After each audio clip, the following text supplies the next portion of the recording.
Shalom encore. Nous continuons avec notre étude biblique.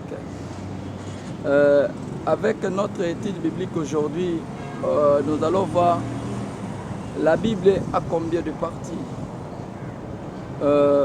La Bible a deux parties. La première partie, c'est la nouvelle alliance qu'on appelle l'évangile. La deuxième partie, c'est l'Ancien Testament. La première alliance qu'on appelle l'Ancien Testament. Alors que si on appelle l'Ancien Testament comme la deuxième alliance, comment l'Ancien Testament peut être la deuxième alliance? Encore, la première, ce qui se montre. En regardant bien la Bible, on dit la première sera les dernières et les dernières seront les premières. C'est ce qu'on dit dans la Bible. En regardant l'alliance que Dieu a fait avec les hommes, c'est l'alliance d'abord, c'est quoi? L'alliance, c'est l'accord entre quelqu'un, entre Dieu et l'homme, entre toutes choses, quoi. On peut faire l'alliance entre un homme et une femme, l'alliance du mariage.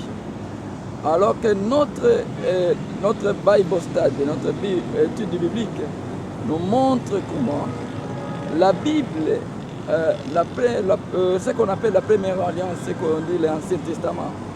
L'Ancien Testament, Dieu a fait l'alliance avec le sang des animaux. Avec le sang des animaux. Et c'est ce que Dieu a fait l'alliance, la première alliance. Le sang des animaux, le sang des chèvres, le sang des chèvres, le sang des vaches. C'est sang-là, le sang des chèvres et des vaches, c'est ça là. Et or, tous les animaux constituent de tous les animaux. Leur âme ou leur vie, ou leur, je dirais, ou leur vie constitue deux choses. L'âme et le corps. L'âme et le corps. Tous les sangs des animaux. Si on parle de l'âme et le corps, l'âme et le corps n'entreront pas dans le royaume de Dieu. L'âme et le corps, on va directement sur le corps, simplement. Alors que c'était ce qu'on appelle la première alliance. Or, la première alliance était alliance du corps. Alliance du corps des animaux. C'est pourquoi ce n'est pas, ce n'est pas la première alliance, il est la deuxième alliance. Or, l'évangile, ce qu'on appelle la nouvelle alliance est constituée du sang de Jésus-Christ. Or, l'homme, le sang de Jésus-Christ, pour sauver le monde, est constitué de trois types. Corps, l'âme et l'esprit.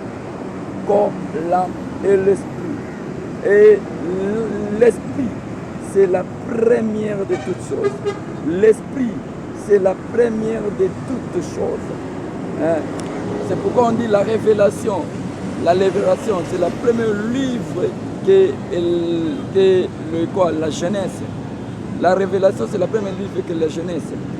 Or, nous connaissons que l'évangile, c'est Jésus-Christ est venu avec l'évangile. Jésus-Christ, lui, il est le premier et la fin. Lui, il est alpha et l'oméga.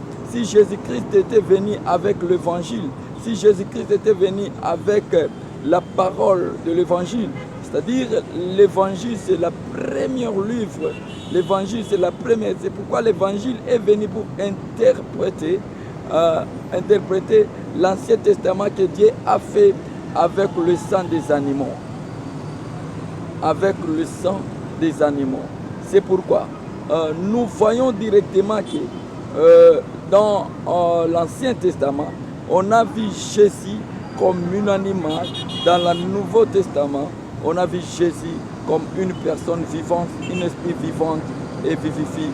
Au nom puissant de Jésus-Christ, continuons, subscribe, like, on